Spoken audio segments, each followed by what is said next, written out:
Hello दोस्तों, Bihari sir YouTube channel में आप सभी का एक बार फिर से स्वागत है। और आज हम लोग पढ़ने वाले हैं संसद के बारे में, जो बहुत ही महत्वपूर्ण टॉपिक है। ठीक है, आपके हर एग्जाम में यहाँ से बार बार प्रश्न आते हैं। तो आज हम लोग पढ़ने वाले हैं संसद के बारे में। ठीक है, तो अच्छे से समझिएगा। संसद, तो संसद जिसको भारतीय संसद हम लोग कहते हैं, तो संसद जो है ये अनुच्छेद 69 में इसकी चर्चा है। किसमें है? अनुच्छेद 69 में चर्चा है संसद की। ठीक है, तो संसद के बारे में हम लोग समझते हैं कि सबसे पहले कुछ जो महत्वपूर्ण तथ्य है उस पर हम लोग चर्चा करते हैं। ठीक है, फिर संसद क्या है, उसका काम क्या है, इसको हम लोग देखते हैं। तो सबसे पहले अगर बात करें तो संसद की जननी है ना, संसद की जननी कहा जाता है किसको? ब्रिटेन को। किसको कहा जाता है? ब्रिटेन को कहा जाता है, क्योंकि सबसे पहली बार जो है संसद भवन का निर्माण यही हुआ था, इसलिए इसको संसद की जननी कहा जाता है। क्या कहा जाता है? संसद की जननी कहा जाता है। ठीक है, और लोकतंत्र का घर कहा जाता है स्विट्जरलैंड को। किसको कहा जाता है? लोकतंत्र का घर, है ना। ऐसे पूरे विश्व में जो सबसे पहली बार लोकतंत्र अपनाया गया था वो अपनाया गया था वैशाली में, है ना। अपने भारत में वैशाली जो बिहार में पड़ता है, ठीक है, वहां सबसे पहले लोकतंत्र अपनाया गया था पूरे विश्व में। तो लोकतंत्र का घर कहा जाता है किसको? स्विट्जरलैंड। लोकतंत्र का घर किसको कहा जाता है? स्विट्जरलैंड को। ठीक है, और संसद जो शब्द है, ये संसद शब्द फ्रांसीसी भाषा का शब्द है। ठीक है, पार्लियामेंट जो शब्द है वो फ्रांसीसी भाषा का शब्द है ना। संसद को अंग्रेजी में क्या कहते हैं? पार्लियामेंट कहते हैं। ठीक है, संसद भवन का निर्माण, है ना, तो संसद भवन का निर्माण जो है एडविन लुटियंस और हर्बर्ट बेकर ने किया था। यानी कह सकते हैं कि संसद भवन के जो वास्तुकार थे, है ना, संसद भवन के वास्तुकार कौन थे? हर्बर्ट बेकर और एडविन लुटियंस, है ना। एडविन लुटियंस ये दिल्ली का डिजाइन भी बनाए थे, राष्ट्रपति भवन वगैरह, है ना। तो एडविन लुटियंस और हर्बर्ट बेकर लगभग 1913 के आसपास जो है इसका तैयार किया गया था। और एक चीज और याद रखिएगा कि गरीबों का वास्तुकार, है ना, गरीबों का वास्तुकार कहा जाता है लॉरी बेकर को। किसको कहा जाता है? लॉरी बेकर को। गरीबों का वास्तुकार लॉरी बेकर को। ठीक है, एक बार फिर समझिए। संसद की जननी ब्रिटेन को, संसद की जननी ब्रिटेन को, लोकतंत्र का घर स्विट्जरलैंड, है ना। संसद भवन संसद फ्रांसीसी भाषा से लिया गया है। संसद भवन का निर्माण एडविन लुटियंस और हर्बर्ट बेकर ने, एडविन लुटियंस और हर्बर्ट बेकर ने किया। ठीक है, गरीबों का वास्तुकार लॉरी बेकर को कहा जाता है। गरीबों का वास्तुकार लॉरी बेकर को कहा जाता है। ठीक है, अब भारत में क्या हो रहा है? एक नया संसद भवन बन रहा है ना। एक नया संसद भवन बन रहा है सेंट्रल विस्टा प्रोजेक्ट के तहत। तो उसको कहते हैं केंद्रीय विस्टा पुनर्विकास परियोजना, है ना। केंद्रीय विस्टा पुनर्विकास परियोजना के तहत जो है नया संसद भवन तैयार किया जा रहा है। ठीक है, इस नए संसद भवन के जो वास्तुकार हैं, है ना, उनका नाम है बिमल पटेल। क्या नाम है? बिमल पटेल। ठीक है, ध्यान से रखिएगा नाम याद, बिमल पटेल। जो नए वास्तुकार हैं नए संसद भवन के, उनका नाम है बिमल पटेल। और ये जो ठेका मिला हुआ है ये टाटा कंपनी को मिला हुआ है। ठीक है, टाटा कंपनी के अधीन ये बन रही है। सेंट्रल विस्टा प्रोजेक्ट के तहत संसद भवन का निर्माण हो रहा है। ठीक है, अब हम लोग बात करते हैं तो संसद में अगर पूछे कि सदन, ठीक है, तो संसद में दो सदन है, उच्च सदन और निम्न सदन। ठीक है, तो उच्च सदन को कहते हैं राज्यसभा। उच्च सदन को क्या कहते हैं? राज्यसभा। उच्च सदन हो गया राज्यसभा और निम्न सदन हो गया लोकसभा। लोकसभा। ठीक है, इसको जो है प्रथम सदन कहते हैं और इसको द्वितीय सदन भी कहते हैं, है ना। तो उच्च सदन हो गया और ये निम्न सदन हो गया। इसको लोकप्रिय सदन कहते हैं, इसको अलोकप्रिय सदन कहते हैं। ठीक है, तो इस पे हम लोग चर्चा करेंगे एक एक करके। अगर पूछे संसद के सदन, तो संसद के दो सदन, लोकसभा राज्यसभा, उच्च सदन और निम्न सदन। ठीक है, लोकसभा निम्न सदन और राज्यसभा उच्च सदन हो गया। अगर संसद के अंग की बात करें तो संसद जो है ये आर्टिकल 69 में, है ना, आर्टिकल 69 में कहा गया है कि भारत का संसद जो है वो राष्ट्रपति, लोकसभा एवं राज्यसभा से मिलकर के बनेगा, है ना। भारत के जो संसद होगा उसमें कौन होगा? राष्ट्रपति होगा, लोकसभा होगा और राज्यसभा होगा। ये तीनों मिलकर के संसद बनते हैं, है ना। तो संसद के अगर अंग की बात करेगा तो 3 अंग, लोकसभा, राज्यसभा और राष्ट्रपति। सदन की बात करेगा तो 2 सदन कहिएगा, है ना। और अगर अंग की बात करेगा तो 3 अंग।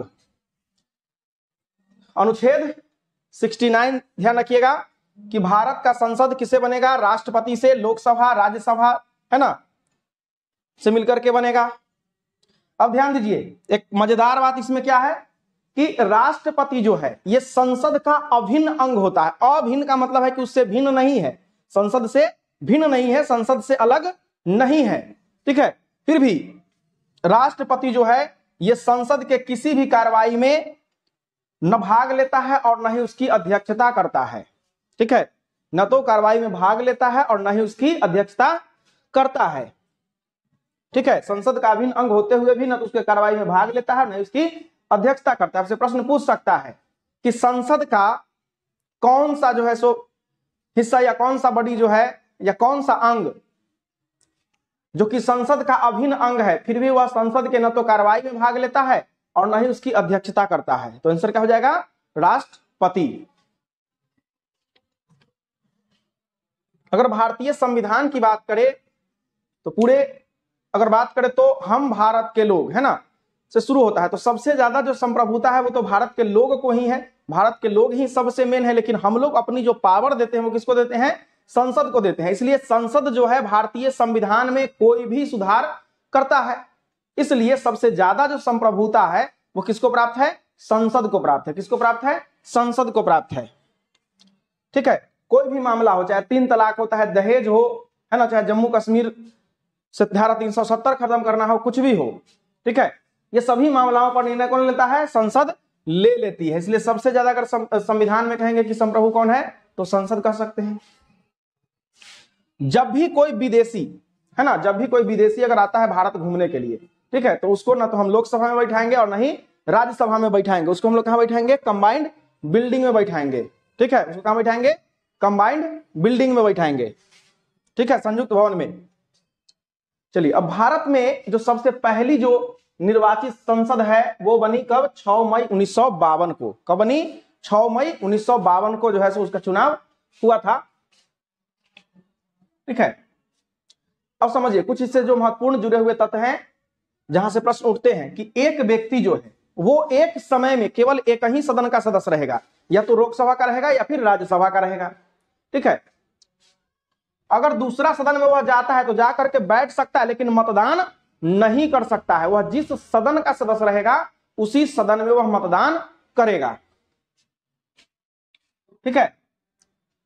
अगर कोई संसद चुनाव लड़ा है और वह योग्य नहीं है, अयोग्य है, तो अयोग्य कैसे है इस पर जो है राष्ट्रपति सलाह लेगा निर्वाचन आयोग से, ठीक है। और निर्वाचन आयोग राष्ट्रपति को सलाह देगा, तब राष्ट्रपति जो है उसको योग्य या अयोग्य घोषित कर सकता है ना। तो निर्वाचन आयोग के सलाह पर राष्ट्रपति संसद सदस्य को क्या कर सकता है, योग्य या अयोग्य घोषित कर सकता है, ठीक है। अगर कोई संसद बिना बताए हुए सदन से 60 दिन तक अनुपस्थित रह जाता है, 60 दिन या उससे अधिक तक अगर अनुपस्थित रह गया, ठीक है, तब उस सदस्य की उससे सदस्यता समाप्त की जा सकती है ना। ध्यान रखिएगा कितना दिन, 60 दिन। बीपीएससी में पूछा हुआ प्रश्न है, ठीक है, कि कोई संसद सदस्य कितने दिन अगर सदन में अनुपस्थित रहता है तो उसकी सदस्यता समाप्त की जा सकती है, 60 दिन, है ना। कहीं कहीं 2 महीना भी देता है, तो ध्यान से रखिएगा।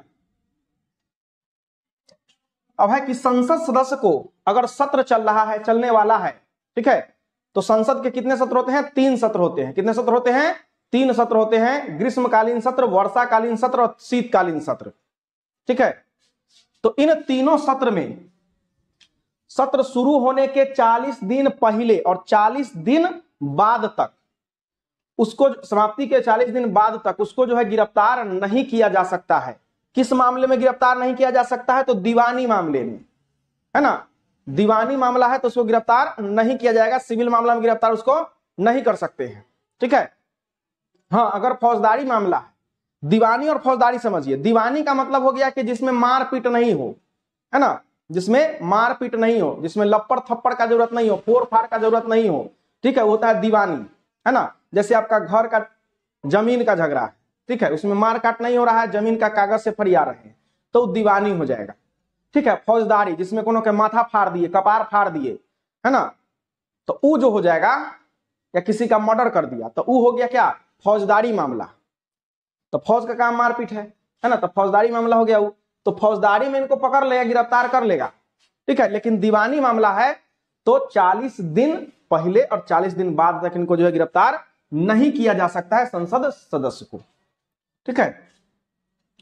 अगर एक महत्वपूर्ण इंपोर्टेंट बात है, मजेदार बात समझिए, ठीक है, कि यदि कोई संसद सदस्य है, अब उसने तेज दिमाग लगाया, वो गया शपथ नहीं लिया, ठीक है, शपथ नहीं लिया और सब कार्रवाई में जा रहा है, भाग ले रहा है, वोट भी दे रहा है, ठीक है, तो इस स्थिति में क्या होगा, उसका वोट मान्य होगा या नहीं होगा, है ना। तो वोट उसका मान्य होगा, वोट पर कोई असर नहीं पड़ेगा, लेकिन उसको कहेगा कि भाई तुमने शपथ नहीं लिया है, ठीक है, तुमने शपथ नहीं लिया है, पहले शपथ लो, नहीं तो उसको क्या मिलता है, दंड मिलता है, ठीक है। और दंड के रूप में जितना दिन मतदान करता है उसको 500 रुपया का जुर्माना लगता है, ठीक है, उसको 500 रुपया का जुर्माना देना पड़ता है, ठीक है, किसको, जो बिना शपथ के ही कार्रवाई में भाग लेता है, मतदान करता है उसको, ठीक है। अब है, अगर कोई संसद है तो भैया संसद है तो कितना चुनाव लड़ सकता है, अगर केस कर दिया है ना, तो केस कर दिया तो क्या होगा समझिए, तो न्यायालय द्वारा अगर किसी व्यक्ति को अपराधी घोषित किया गया है तो वो व्यक्ति चुनाव लड़ेगा कि नहीं लड़ेगा, है ना, किस कंडीशन में चुनाव लड़ेगा, किस कंडीशन में चुनाव नहीं लड़ेगा, ठीक है। इसको लेकर के नियम बनाएगी संसद, कौन बनाएगी, संसद बनाएगी। तो संसद ने को नियम बनाया 1951 में, ठीक है, जनप्रतिनिधि अधिनियम 1951। तो जनप्रतिनिधि अधिनियम 1951 के धारा 8 में कहा गया कि अगर कोई व्यक्ति, ठीक है, कोई नेता है या कोई सामान्य व्यक्ति है, वो अगर 2 साल, ठीक है, 2 साल उसको अगर सजा हो गया है, मतलब वो अपराधी है, उसको सजा हो गया, तो 2 साल का सजा हो गया है, तो उस 2 साल के अंदर में तो कुछ रहेगा ही नहीं, और 2 साल के बाद फिर 6 साल, ठीक है, 6 साल तक कोई चुनाव नहीं लड़ सकता है। अगर कोई पद पर है, ठीक है, अगर चुनाव लड़े हुए है, कोई पद पर है, तो उसी समय उस पद से क्या हो जाएगा, वो हट जाएगा, ठीक है। अगर उस पर अपराध साबित हो जाता है तो उस पद से हट जाएगा, और अगले 2 साल तो सजा काटेगा, और अगले 6 साल तक वह जो है चुनाव नहीं लड़ सकता है, ठीक है। सजा प्राप्त व्यक्ति जो है 6 साल तक चुनाव नहीं लड़ेगा। चलिए, अब है कि भाई विपक्षी पार्टी, है ना, तब विपक्षी पार्टी को कम से कम भारत में लोकसभा का विपक्षी दल बनने के लिए 55 गो सीट चाहिए। कितना सीट चाहिए, 55 गो संसद चाहिए। 55 गो संसद है तब वो अपना से दावा ठोक सकता है कि हमको विपक्षी दल का दर्जा चाहिए, अगर नहीं है तो दावा नहीं ठोक सकता है। हाँ, सत्ता पक्ष उसको दया खाके अगर दे दिया तो अलग बात है, ठीक है, नहीं तो 55 गो है तभी वो विपक्षी का जो है सो दावा कर सकता है, ठीक है। तो वीडियो आप लोग को कैसा लगा आप लोग बताइएगा, ठीक है। ये आपके एग्जाम के दृष्टिकोण से बहुत ही महत्वपूर्ण तथ्य है। नेक्स्ट वीडियो में हम और लोकसभा और राज्यसभा के बारे में बात करेंगे, संसद के अंग के बारे में, है ना। राष्ट्रपति के बारे में बात करेंगे, संसद के अंग कितने हैं, 3 अंग है, लोकसभा, राज्यसभा और राष्ट्रपति। सदन की बात करेगा तो 2 सदन है, एक निम्न सदन जिसको कहते हैं लोकसभा, उच्च सदन जिसको कहते हैं राज्यसभा, है ना। इसकी हम लोग चर्चा नेक्स्ट वीडियो में करते हैं, बिल्कुल हलवा बना के पढ़ाएंगे, ठीक है। ध्यान से आप लोग पढ़िए, और वीडियो पसंद आए तो लाइक, शेयर और सब्सक्राइब करिए, ठीक है, लाइक जम के करिए, है ना। धन्यवाद।